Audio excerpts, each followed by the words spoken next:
اب وہ دور تو یہ تھا کہ بھئی نبیوں کے سامنے گناہ ہو رہے تھے، نبی یہاں رہ رہے ہیں اور دوسرے محلے میں یا اڑوس پڑوس میں گناہ ہو رہے ہیں۔ بھئی ہارون علیہ السلام، موسیٰ علیہ السلام محنت کر رہے ہیں، اور ان کا چچا کا لڑکا جس کا نام قارون ہے، کس نے نہیں سنا ہوگا نام؟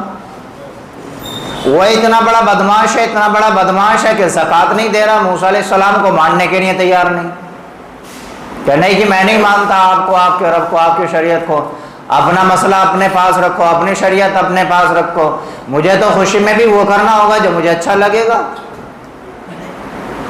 اور مجھے غم میں وہ کرنا ہوگا جو مجھے اچھا لگے گا۔ لیکن شریعت کا ضابطہ یہ نہیں ہے کہ خوشی میں وہ کرو جو تمہیں اچھا لگے، شریعت کا ضابطہ یہ نہیں کہ غم میں وہ کرو جو تمہیں اچھا لگے، بلکہ شریعت کا ضابطہ یہ ہے کہ غم ہو یا خوشی ہو، تمہیں شریعت کی حد بندی سے باہر نکلنے کی اجازت نہیں ہے، یہ شریعت کا ضابطہ ہے۔ اور ہم نے جو کلمہ پڑھا لا الہ الا اللہ محمد رسول اللہ، اس کلمے نے ہمیں جکڑا ہے، چاروں طرف سے پابند بنایا ہے اس چیز کا کہ تمہاری خوشی رسول اللہ صلی اللہ علیہ وسلم کے دائرے سے باہر نہیں جانی چاہیے، کہ تمہارا کوئی بھی غم ہے، ٹینشن ہے، فکر ہے، ڈپریشن ہے، کوئی اور الجھن ہے، تمہاری الجھن، تمہاری خوشی، تمہارا غم، یہ جتنا بھی زندگی کا ایک حصہ ہے، محمد رسول اللہ صلی اللہ علیہ وسلم کے بتائے ہوئے طریقے سے دائیں بائیں نہیں جانا چاہیے، کہ جو نبی تمہارے پاس آئے، تمہاری ہدایت کے لیے آئے، اور تمہاری نبی تمہاری فکر کے لیے آئے، تمہارے لیے راتوں کو روئے، اور ایسا روئے کہ کوئی باپ اپنی اولاد کے لیے بھی نہ رویا،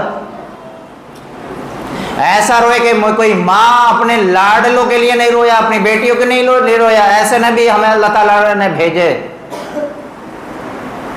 کہ اس نبی کی زندگی میں خوشیوں کے موقع بھی آ رہے ہیں، غم کے موقع بھی آ رہے ہیں، اور اس نبی کی زندگی کھلی ہوئی کتاب کی طرح امت کے سامنے موجود ہے کہ بھئی ہمارے نبی کی زندگی میں خوشیاں آئیں، آقا نے کیا کیا، ہمارے نبی کی زندگی میں غم آئے، ایسے غم آئے کہ آج تک کسی کی زندگی میں نہ آئے اور نہیں آئیں گے، تو اس وقت میں ہمارے نبی نے کیا کیا کہ محمد رسول اللہ صلی اللہ علیہ وسلم مسجد میں بیٹھے ہیں، آپ کا بیٹا ہے جس کا نام حضرت ابراہیم ہے، 2 سال کے ہیں، اور طبیعت بہت زیادہ ناساز ہو گئی، بہت زیادہ طبیعت بگڑ گئی، ایک صحابی آئے، آ کے کہہ رہے ہیں یا رسول اللہ ابراہیم یجوز بنفسی، یا رسول اللہ ابراہیم کے آخری سانسیں چل رہی ہے۔ اب بتاؤ ایک ہی بیٹا ہو اور 2 سال کا ہو، کتنا پیارا ہوگا جی۔ اور حقیقت یہ ہے کہ یہ دنیا اپنی اولاد سے محبت کرنے ہی اس وقت سیکھی جب رسول اللہ صلی اللہ علیہ وسلم نے اس امت کو محبت کا پیغام دیا۔ یہ دنیا والے اپنی بیٹیوں سے محبت ہی اس وقت کر بیٹھے ہیں، یہ دنیا والوں نے اپنی بیٹیوں کو اپنا جگر کا ٹکڑا، اپنی آنکھوں کا تارا، اپنی آنکھوں کی ٹھنڈک ہی اس وقت کہنا شروع کیا ہے جب رسول اللہ صلی اللہ علیہ وسلم نے اس امت کو تعلیم دی ہے، ورنہ تو کیا مقام مرتبہ تھا لڑکیوں کا، جا کے دیکھو مکے کے اندر آج بھی وہ قبرستان موجود ہے جہاں وہ لوگ اپنی زندہ لڑکیوں کو دفن کر دیا کرتے تھے۔ تو بیٹوں سے محبت کرنا اس وقت ملی جب رسول اللہ صلی اللہ علیہ وسلم نے تعلیم دی، بیٹیوں سے محبت اس وقت کرنا سیکھا انسان نے جب رسول اللہ صلی اللہ علیہ وسلم نے تعلیم دی۔ تو جو خود تعلیم دینے والے ہیں ان کو خود کو اپنے بیٹے سے کیسی محبت ہوگی بھائی، اور بیٹا بھی اکلوتا ہے، تنہا ہے، بیٹے کا نام بھی حضرت ابراہیم ہے اور 2 سال کا معصوم بچہ ہے، اور اس باپ کی کانوں میں آواز پڑ رہی ہو کہ آپ کے بیٹے کی آخری سانسیں چل رہی ہیں، تو باپ کے اوپر کیا گزرے گی؟ رات میں ذرا سارا کوئی بچہ پریشان ہو جائے، بتاؤ ذرا ماں باپ کو نیند آئے گی؟ اور ماں باپ پریشان ہو، بوڑھے ماں باپ پریشان ہو، اولاد کو نیند خوب اچھی آ جاتی ہے، سمجھ رہے میری بات؟ بوڑھے ماں باپ پریشان ہو، شوگر کی وجہ سے پریشان ہو، بی پی کی وجہ سے پریشان ہو، نیند نہیں آ رہی ہے، یا کوئی اور پریشانی ہے، کہیں درد ورد کا مسئلہ ہے، بے چینی ہے، گھبراہٹ ہے، کوئی اور مسئلہ ہے، تو ماں باپ بوڑھے پریشان ہیں، باہر بل بلا رہے ہیں، تو ماں باپ پریشان، اولاد کو تو نیند آ جاتی ہے، لیکن اولاد اگر پریشان ہو تو ماں باپ کو نیند آتی ہے؟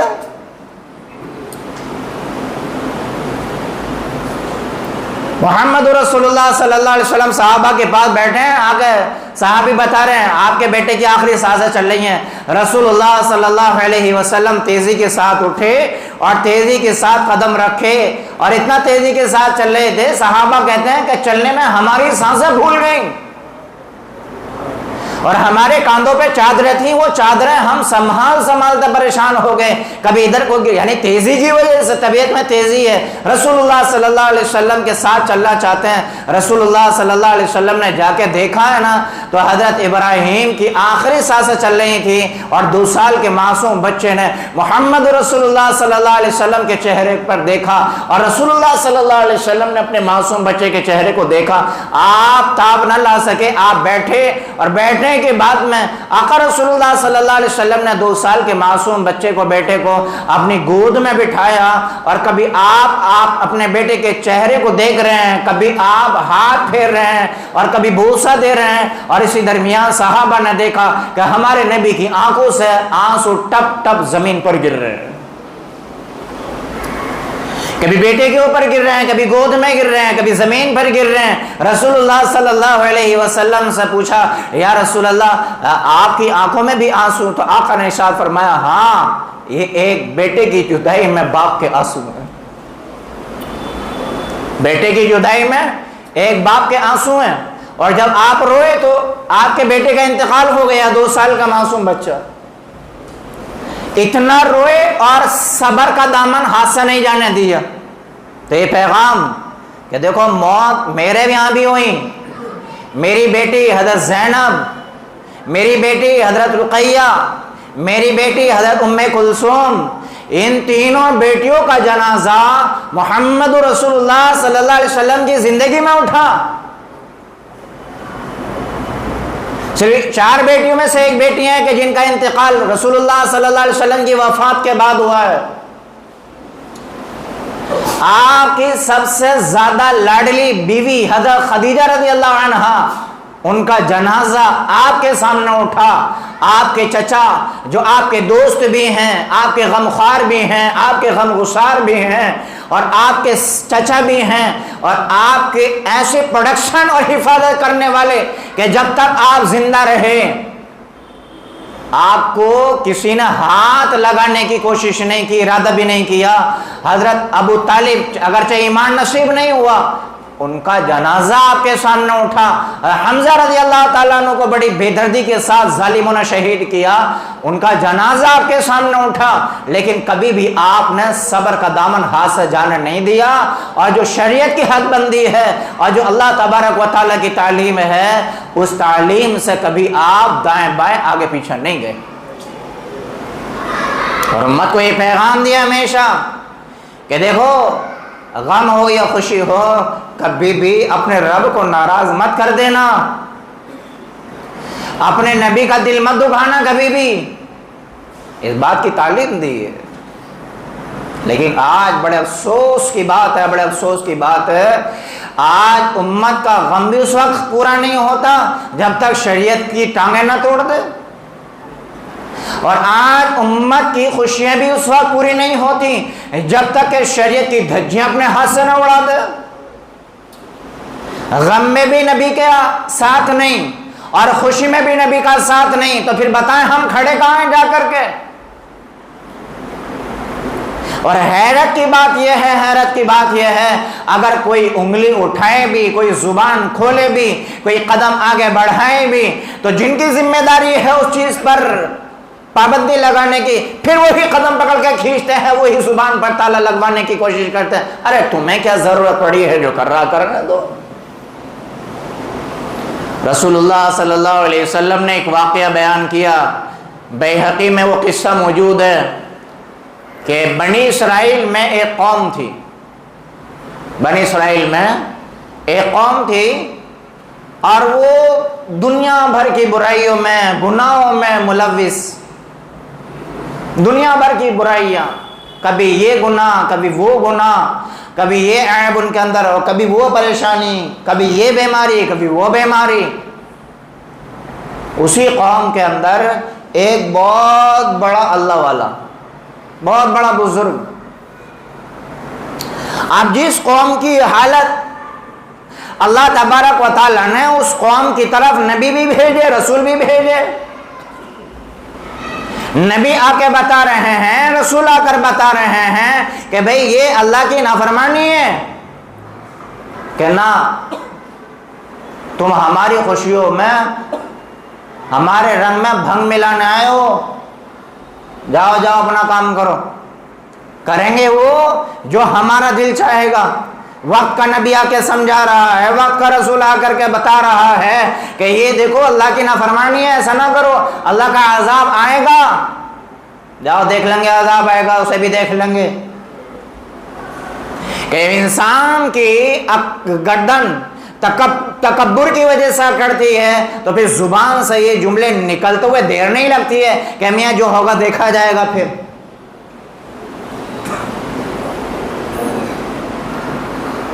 جب نبیوں کا سلسلہ بند ہوا تو ایک بندہ ایسا بھی تھا کہ جو بہت عبادت گزار، بڑا نیکوکار، اللہ تبارک و تعالیٰ نے فیصلہ کر لیا اس قوم کے اوپر عذاب اتارنے کا، عذاب اتارو اس کو اوپر۔ اب بھیجا کس کو؟ حضرت جبرائیل علیہ السلام کو۔ اب حضرت جبرائیل علیہ السلام سے جب کہا کہ اس بستی کو جا کے الٹ دو، پلٹ دو، اب ذرا سوچو، الٹنا پلٹنا یہ کتنا بڑا کام ہے اور کتنا خطرناک عذاب ہے۔ ذرا ساری زمین ہلتی ہے تو کیا ہو جاتا ہے؟ انسانوں کے پتے پانی ہو جاتے ہیں، مکان چھوڑ کر باہر میدان میں آ جاتے ہیں، گھبراہٹ ہو جاتی ہے۔ اور جب زمین اوپر کو اٹھائی جائے کاٹ کر چاروں طرف سے اور اٹھا کر کے زمین پر پھیٹ پٹ کی جائے تو کیا حال ہوگا اس قوم کا؟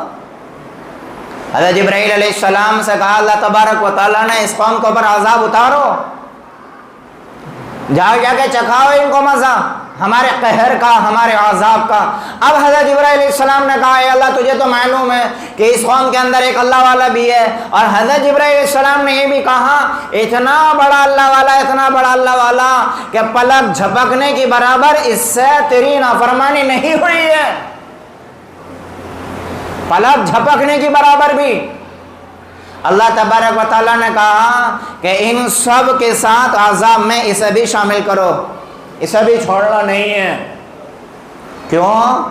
اس لیے کہ اس کے اگل بغل والے، اس کے اڑوس پڑوس والے، اس کے محلے والے گناہ کرتے رہے اور یہ اپنی عبادت میں مست رہا، گناہ کرتے رہے اور یہ ہر وقت عبادت میں مشغول رہا، اور کبھی ان کو اس نے سمجھانے کی کوشش نہ کی اور کبھی اس نے ان کو روکنے کی کوشش نہیں کی، اس لیے اس کو بھی اس عذاب کا مزہ چکھنا پڑے گا۔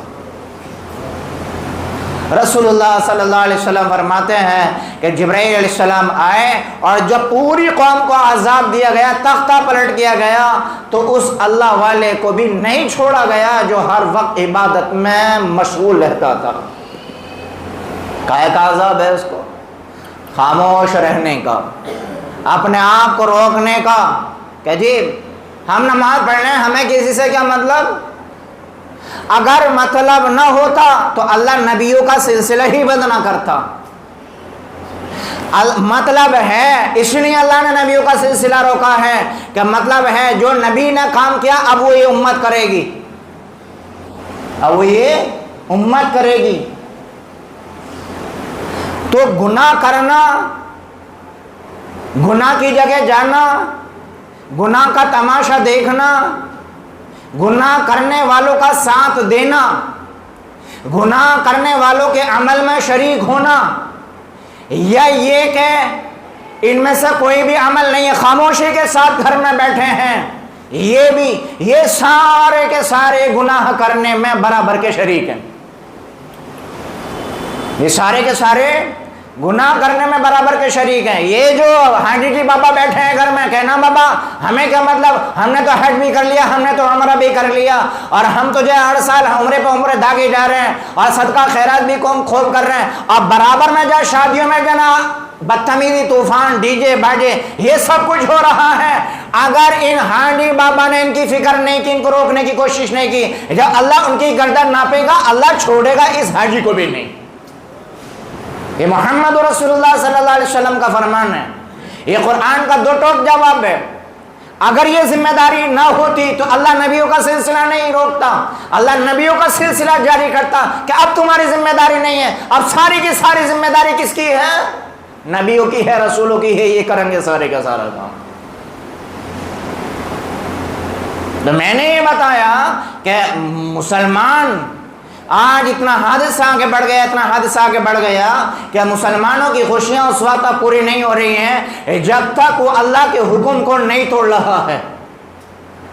آج مسلمان کی خوشیاں اس وقت تک مکمل نہیں ہو رہی جب تک محمد رسول اللہ صلی اللہ علیہ وسلم کا دل نہیں دکھا رہا, جب تک مسلمان کی خوشیاں مکمل نہیں ہو رہی ہیں. بتاؤ کون سی شادی ایسی ہے کہ جس شادی میں ڈی جے باجے نہ بج رہے ہوں الا ماشاء اللہ, اور پھر ان شادیوں میں شریک ہونے والے 5 وقت کے نمازی حاجی عمرہ کرنے والے اور وہ عورتیں جو ہر وقت پردے میں رہتی ہیں, مصلے پہ بیٹھ کر ہر وقت تسبیح پڑھتی ہیں, وہ بھی سارے کے سارے شریک ہو رہے ہیں. یہ ڈی جے باجے بجانے والے اور ان شادیوں میں شریک ہونے والے یہ سارے کے سارے نپیں گے اللہ تبارک و تعالیٰ کے یہاں, کوئی نہیں رکنے والا. اور وہ مولوی جو ڈی جے باجے والی شادیوں میں نکاح پڑھانے کے لیے جا رہا ہے, پتہ ہے انہیں کہ ڈی جے باجے بجا کر کے آیا ہے, اور 2-4 ہزار روپے کے لالچ میں ان کے یہاں نکاح پڑھانے کے لیے چلے جاتے ہیں. اللہ ان کی گردن بھی ناپے گا, انہیں بھی نہیں چھوڑے گا. دین ہے یہ, نبی کی شریعت ہے, کوئی کھلواڑ نہیں ہے, یہ کوئی معمولی بات نہیں ہے. یہ ایک بندہ روٹھا کہ میں تیرے یہاں شادی میں نہ بیٹھوں گا, آپ نے مجھے منایا, میرے پیر پکڑ کے منایا, اپنی ٹوپی میرے پیروں میں رکھنے کی بھی کوشش کی, نہ بھیا تو بیٹھ جا, تیرے بھتیجے کی شادی ہے. کبھی اللہ تبارک و تعالیٰ کی طرف نگاہ گئی, میں یہ عمل کروں گا میرا اللہ ناراض ہو جائے گا. کبھی محمد رسول اللہ کی طرف نگاہ گئی, میں یہ عمل کروں گا میرا نبی ناراض ہو جائے گا. ایک دنیا کے آدمی کو تو راضی کیا, اللہ اور اس کے رسول کو ناراض کر دیا. کہاں تک عذاب نہیں آئے گا اللہ تبارک و تعالیٰ کا, کہاں تک طلاقیں نہیں ہوں گی, کہاں تک یہ دلہنیں کورٹ کچہریوں میں جا کے نہیں بیٹھیں گی. حد تو یہ ہے کہ مانتے بھی نہیں کسی کی. ابھی ایک شادی کا پروگرام سامنے آیا, ایک شادی ہونے والی ہے, ایک گھر میں ایک شادی ہونے والی ہے, مراد آباد کی بات ہے. شادی ابھی کیا ہے, آج جمعہ ہے, غالباً اتوار یا پیر میں شادی ہے. کل ہی رات پتہ چلا ہے اس شادی کا 30,000 روپے کی آتش بازی کا سامان اس گھر میں آ چکا ہے. کتنا ہزار کا؟ 30,000 روپے کی آتش بازی کا سامان اس گھر میں آ چکا ہے, جس گھر والے رسول اللہ صلی اللہ علیہ وسلم کی سنت کو ادا کرنے کے لیے جائیں گے. اور بڑا والا ڈی جے جو اس علاقے میں آج تک آیا ہی نہیں ہے وہ بھی بک ہو چکا ہے, اور شراب بھی بک ہو چکی ہے. یہ مسلمان کا حال ہے. آپ نے مجھے کبھی کسی موقع پہ برا بھلا کہہ دیا, آپ کے یہاں شادی آئی, روٹ کے بیٹھ گیا نا, تو نے مجھے اس وقت یہ کہا تھا. اگر یہی روٹنا اللہ اور اس کے رسول اور دین کے لیے ہو جائے, بتاؤ یہ گناہ ہوں گے؟ کہنا بھائی تو ڈی جے بجائے گا, میں تیرا بھائی ہوں, ٹھیک ہے, میں نہیں بیٹھوں گا تیرے یہاں شادی میں تیرے یہاں شریک نہیں ہوں گا. بتاؤ, ایک ہی روٹ کے بیٹھ جا, ایک روٹ کے بیٹھے گا, 2-4 اور مل جائیں گے اس کو سپورٹ, اللہ کی مدد آئے گی. لیکن نہ, ایک کی دعوت آ گیا ہے نا تو 2-4 اور جانا ہے ساتھ میں. آج یہ حال ہے ہماری, آج ہماری یہ پوزیشن بن چکی ہے. اور شادیوں کی زیادہ تر رسم و رواج مردوں کی وجہ سے تو ہیں, عورتوں کی وجہ سے اور زیادہ ہیں. آپ بھی سوچ رہے ہوں گے یار مفتی صاحب کو کوئی اور ٹاپک ہی نہیں مل رہا شادی بیاہ کے علاوہ. کچھ لوگوں کے دماغ میں آتی ہے مفتی صاحب چھوڑا بھی اس کا پیچھا. اچھا, یہ قاعدہ قانون بول گئے کہ بیماری جو زیادہ ہوتی ہے اس کا علاج بھی لمبا ہوتا ہے, ہوتا نہیں ہوتا اس کا علاج بھی لمبا. تو اب بیماریاں ایسی ہو گئی تو علاج بھی لمبا ہوگا. اگر ہر علاقے سے 10-20 لوگ کھڑے ہو جائیں کہ بھئی ہم اپنے علاقے میں ڈی جے نہیں بجنے دیں گے, بتاؤ بج جائے گا اس علاقے میں ڈی جے؟ ہر علاقہ مثال کے طور پر چھپر والی مسجد ہے، مثال کے طور پر 10-20 لوگ یہاں سے کھڑے ہو جائیں، 10 لوگ حامد مسجد سے کھڑے ہو جائیں، 10 لوگ حمزہ مسجد سے کھڑے ہو جائیں، 10 لوگ ایوبی مسجد سے کھڑے ہو جائیں، 10 لوگ مدینہ مسجد سے کھڑے ہو جائیں کہ بھئی ہم اپنے علاقے میں ڈی جے باجے نہیں بجنے دیں گے، بتاؤ بجے گا؟ لیکن کرے کون؟ جو بولے وہی کنڈی کھولے۔ مشورہ تو کر لیا سب نے کہ بلی کے گلے میں گھنٹی کون بند ہے، آگے کسی کے بڑھنے کی ہمت نہیں ہے، تو ایسے کام نہیں چلتا۔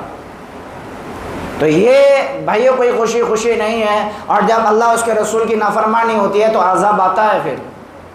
اور ہم نے کتابوں میں بھی پڑھا ہے اور بڑے بڑے اللہ والوں کی زبانی بھی سنا ہے کہ وہ شادی بیاہ کہ جس میں اللہ اور اس کے رسول کی نافرمانی ہو، اس شادی بیاہ میں اللہ کا عذاب ضرور آتا ہے، اللہ کا عذاب ضرور آتا ہے۔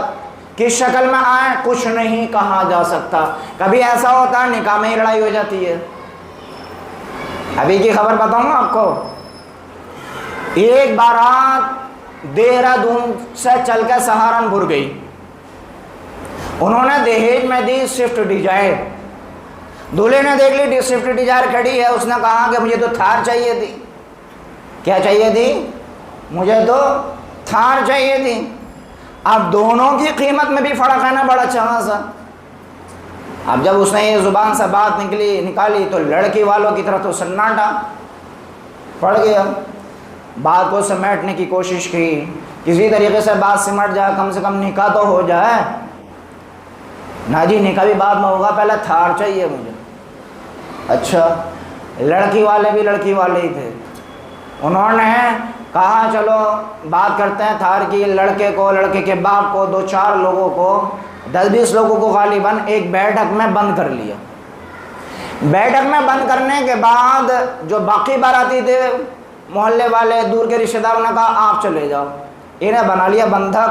اب یہ ڈیمانڈ رکھ لی لڑکی والوں نے، ہمارا 25 لاکھ روپے کا خرچہ ہوا ہے، 25 لاکھ دے دو اور اپنی بارات واپس لے جاؤ، اب ہمیں تمہارے ساتھ اپنی بیٹی کا نکاح کرنا ہی نہیں ہے۔ آگے اللہ کا عذاب، اب ہمیں تمہارے ساتھ اپنی لڑکی کا نکاح کرنے ہی نہیں ہے۔ اب جب ان کو یہ خبر پہنچی تو وہ رونے لگے، ہاتھ پیر جوڑنے لگے، اب نہیں کرنا، اب تو کمان سے تیر نکل چکا ہے، اب بات نہیں ہو سکتی۔ بہت رونا دھونا کر رہے، پولیس تک بات آ گئی، پولیس آ گئی، 15 لاکھ روپے پہ۔ تو اس لیے میرے بھائیو، ہم ان چیزوں کا بائیکاٹ کریں۔ ہمارے پاس، آپ کے پاس شادی کا کارڈ لے کے کوئی آئے، پہلے بات کر لو ڈی جے باجے بجے گا، جی ہمیں تو پتہ نہیں، لڑکے لڑکوں کی بات ہے، تو یہ بھی بہت ٹھنڈا چل رہا نا، لڑکے لڑکوں کی بات ہے، اور ہوتے سارے کے سارے شریک ہیں اس میں۔ بعض دفعہ تو ایسی کارگزاری آئی ہیں کہ لڑکے لڑکے ڈانس کر رہے ہیں، ناچ رہے ہیں، اور لڑکے لڑکے ناچتے پھر لڑکی بھی ناچنے لگتی ہیں۔ ابھی مراد آباد میں ایک نکاح کی بات نہیں کر رہا، مراد آباد میں ایک منگنی کی بات کر رہا ہوں۔ 2 کروڑ روپے کی منگنی ہوئی ہے، 2 کروڑ روپے کی۔ کتنے روپے کی؟ 2 کروڑ روپے کی۔ 1 مہینے کے اندر اندر کی بات بتا رہا ہوں میں، ابھی پرانی بات نہیں ہے صاحب، سمجھ رہے ہیں؟ کہاں چلی گئی آج امت؟ اسی وجہ سے دیکھو آج ہمارے ملک کا ماحول کیا ہے۔ یہ ماحول اجازت دیتا ہے اس بات کی، یہ ماحول اس بات کی اجازت دیتا ہے کہ جو آج ہم طوفان بدتمیزی کر رہے ہیں یہ ہونی چاہیے کہ اگر آپ کا نام محمد لکھا ہوا ہے کہ نام ہٹاؤ یہاں سے، یہ دکان ہٹاؤ یہاں سے۔ بتاؤ ہے نہیں ماحول یہ جگہ جگہ، کتنی آگ برس رہی ہے ہمارے ملک بھارت کے اندر اس وقت، اور خاص طور سے جموں کے بعد میں، لیکن پھر بھی مسلمان ماننے کو تیار نہیں ہے، نہ مولویوں کی مان رہا، نہ اماموں کی مان رہا۔ اللہ معاف کرے، ابھی ایک جگہ ہم ڈی جے بند کروانے کے لیے چلے گئے تو بعد میں خبر آ رہی ہے کہ وہ ہمارے امام تھوڑے ہی تھے جو یہاں پہ بند کروانے آ گئے۔ یہ حالات ہیں، اور اتنی زیادتی کی انہوں نے ہمارے ساتھ، اتنی زیادتی کی، اگر ہمارے ساتھ 2-4 نوجوان لڑکے ہوتے تو فوجداری ہو جاتی، اتنی زیادتی کی۔ لوگوں نے ہم سے کہا رہے ہمیں بتاتے ہم یہ کرتے، نہیں، جو ہمارے پاس تھا ہم نے ان کو وہ دیا، اور جو ان کے پاس تھا ان کی مجبوری تھی انہوں نے ہمیں وہ دیا، ہمیں گلا شکوہ ہی نہیں کسی سے۔ اتنی بے شرمی اتنی بے غیرتی آ گئی لوگوں کے اندر، ہم گناہ کو روکنے کے لیے چلے گئے تو یوں کہہ رہے ہیں وہ ہمارے امام تھوڑی تھے جو یہاں ہے روکنے کے لیے ہیں۔ بتاؤ، اس کو بھی مسلک سے جوڑ دیا، اس کو بھی فرقہ واریت سے جوڑ دیا۔ چلو نماز نہیں پڑھ لے ایک دوسرے کے پیچھے، یہ بھی غلط بات ہے، لیکن ڈی جے بجانا، گانے سننا، ناچنا، کوئی سا مسئلہ کی اجازت دیتا ہے اس بات کی؟ جی بتاؤ، بریلوی دیوبندی اہل حدیث سنی شیعہ کوئی اجازت دیتا ہے اس بات کی؟ کہ نہیں، رسول اللہ صلی اللہ علیہ وسلم سب کے نبی ہیں۔ ایک دفعہ بانسری کی آواز آ رہی، کانوں میں آپ نے انگلیاں ٹھونس لیں اور کہا صحابی سے کیا منحوس آواز آ رہی ہے؟ کہ نہیں آ رہی۔ جب منحوس آواز آنا بند ہو گئی پھر آپ نے کانوں میں سے انگلیاں نکالی۔ یہ حال ہے۔ اور جب ہم وہاں پہنچے تو پوری گلی نوجوانوں سے بھری ہوئی تھی، پوری گلی، سمجھ رہے ہیں صاحب؟ اور وہی نوجوان ہمارے مقابلے پہ آ رہے اس وجہ سے کہ ان گھر کا جو سربراہ تھا سب سے پہلے شروعات اس بندے نے کی تھی۔ جب اس انسان کو، ان لوگوں کو بھرے مجمع میں علماء کے اوپر ذاتی کرتے ہوئے شرم نہیں آئے گی تو علماء کو منبر پر بولتے ہوئے شرم کس بات کی؟ جو علماء بکے ہوئے ہوں گے تو وہ چو ساہیں کریں، لیکن ہم بکے ہوئے نہیں ہیں، برائی کی برائی کھل کے بیان کریں گے، چاہے منبر ہو یا سڑک ہو، کوئی روک نہیں سکتا۔ جو اصل میں عالم ہوگا کھل کے حقیقت بیان کر کے کھل کے سچ بیان کرے گا۔ اس لیے میرے بھائیوں آپ سے گزارش ہے کہ ایسی شادیوں کا کھل کر بائیکاٹ کریں۔ اللہ اس کے رسول کو ناراض کرو گے، ہم نہیں آئیں گے۔ پہلے ہمارے لیے اللہ اس کا رسول ہے، بعد میں ہو تم۔ قبر میں پھنسیں گے تم بچانے نہیں جاؤ گے، محمد رسول اللہ صلی اللہ علیہ وسلم آئیں گے، اللہ ہمیں بچائے گا، تم بچانے نہیں آؤ گے، سگی اولاد بچانے کے لیے نہیں آئے گے۔ سادگی کے ساتھ شادی کر رہے ہیں، بتاؤ پھر وہ شادی نہیں ہو جائے گی؟ کوئی کہہ دے گا کہ یہ نکاح نہیں ہوا، تم نے ڈی جے باجے کیوں نہیں بجایا، نکاح میں کمی آ گئی۔ غیر تو چاہتے ہیں کہ ڈی جے باجوں میں لگیں، میرے آپ کے دشمن، نبی کے دشمن، اسلام کے دشمن تو چاہتے ہیں کہ یہ ڈی جے باجے میں لگیں، یہ شراب کباب میں لگیں، یہ عورتیں باجیوں میں لگیں، مسلم نوجوان کسی بھی طریقے سے تباہ و برباد ہو جائے، کہیں کا بچہ نہیں، یہ چاہتے ہیں۔ لیکن ہم سوئے نہیں، آج ہمارا بہت سارا معاشرہ مردہ ہو چکا ہے، سر پہ جو رہنے کے لیے تیار نہیں ہے۔ اور بتائے جس گھر میں 30,000 روپے کی آتش بازی آئی ہے اس گھر میں ابھی تقریباً 50 دن ہوئے ہیں جوان موت ہوئی، یہ حال ہے۔ تو یہ بہت بڑے عذاب کو دینے والی بات ہے۔ ایک حدیث شریف میں حضور صلی اللہ علیہ وسلم نے ارشاد فرمایا، اما عائشہ رضی اللہ عنہ فرماتی ہیں کہ ایک دفعہ رسول اللہ صلی اللہ علیہ وسلم ہمارے حجرے میں آئے، بڑی تیزی کے ساتھ آئے، اور آنے کے بعد میں بغیر بولے مسجد میں تشریف لے گئے۔ میں دیوار سے ٹیک لگا کے بیٹھ گئی، دیکھوں ہو کیا رہا ہے۔ آپ منبر پہ بیٹھے اور بیٹھنے کے بعد میں صحابہ سے کہا کہ برائیوں کو روکو۔ اگر تم نے برائیوں کو نہیں روکا، اگر تم نے برائیوں سے لوگوں کو نہیں روکا، برائی ہوتی رہی تو حضور صلی اللہ علیہ وسلم نے ارشاد فرمایا کہ اللہ تمہارے اوپر ظالم حاکموں کو مسلط کرے گا۔ دیکھو ہو گیا نہیں ہو گیا وہ۔ اور دوسری بات فرمائیں کہ تمہاری دعائیں بھی قبول نہیں ہوں گی، تمہاری عبادتیں بھی قبول نہیں ہوں گی۔ یہ ہو رہا ہے تو دعاؤں کی بھی قبولیت کا اثر ختم ہو گیا، اور ہمارے جو حاکم ہیں وہ ہمارے اوپر کتنا بڑا رحم کر رہے ہیں یہ ہمارے سب کے سامنے ہے۔ تو اس لیے میرے بھائیوں ہم سب بائیکاٹ کریں، کھل کر بائیکاٹ کریں۔ آج دیکھو پورے مسلمانوں کا بائیکاٹ کیا جا رہا ہے بھارت کے اندر، ہمارا آپ کا بائیکاٹ ہو رہا نہیں ہو رہا ہے؟ کہنا مسلمانوں سے مت خریدو، ملوں سے مت خریدو، اور دہشت گردی کا ٹائٹل دیا جا رہا ہے، یہ لیول لگایا جا رہا ہے کہ یہ دہشت گرد ہیں، اور پوسٹر بنا کر اس پر لکھایا جا رہا ہے اسلامک آتنکواد، سڑکوں پر لگایا جا رہا ہے۔ یہ اسلام کو اور مسلمانوں کو ٹارگیٹ کرنے والی بات ہے، لیکن مسلمان کا بائیکاٹ یہ کر رہے ہیں، لیکن مسلمانوں سے اتنا بھی نہیں ہو رہا کہ کم سے کم اپنے اندر اپنے معاشرے میں ان گناہوں کا ہی بائیکاٹ کر دے۔ مسلمانوں سے اتنا بھی نہیں ہو رہا۔ تو پہلے تو ہم اپنے اندر مضبوط ہو جائیں، الحمدللہ پھر کسی کی کیا اوقات ہے کہ ہمارا بائیکاٹ کرے، اور پھر اگر ہمارا کوئی بائیکاٹ کرے تو ہمارے کسی کا بائیکاٹ کرنے سے کوئی فرق نہیں پڑتا، ہمارا رازق اللہ ہے اور رہے گا، اور ہر حال میں وہ ہمارا حامی اور مددگار ہے، ناصر ہے، ہمیں کسی کی مدد کی کوئی ضرورت نہیں اگر اللہ ہمارے ساتھ ہے تو۔ اور اگر اللہ ہمارے ساتھ نہیں ہے تو امریکہ بھی ہمارے ساتھ کھڑا ہوگا، اللہ کی قسم پھر بھی ہمارا کوئی فائدہ نہیں ہو سکتا، سپر پاور طاقت ہمارے ساتھ ہوگی پھر بھی کچھ نہیں ہو سکتا ہمارا، اگر اللہ اس کے رسول ہم سے ناراض ہیں تو۔ اس لیے ان باتوں کا خاص طور سے خیال رکھیں، یہ میری جذباتی تقریر نہ سمجھیں، جذباتی بیان نہ سمجھیں، یہ وہ بتا رہا ہوں جس پر ہمیں قدم رکھنا چاہیے، جس پہ ہمیں آگے بڑھنا چاہیے، اگر نہیں بڑھے تو پھر بہت خطرناک حالات پیدا ہونے والے ہیں، بہت خطرناک حالات کی طرف یہ رخ اور ماحول جا رہا ہے، اور ایسے خطرناک ماحول کی طرف جا رہا ہے، ایسا وقت بھی شاید اب آ جائے کہ ہمارے نوجوانوں کو پکڑ پکڑ کے زبردستی جو ہے کفر کے کلمے بلوائے جائیں، اور وہ ہو رہا ہے جگہ جگہ، ہم دیکھ رہے ہیں۔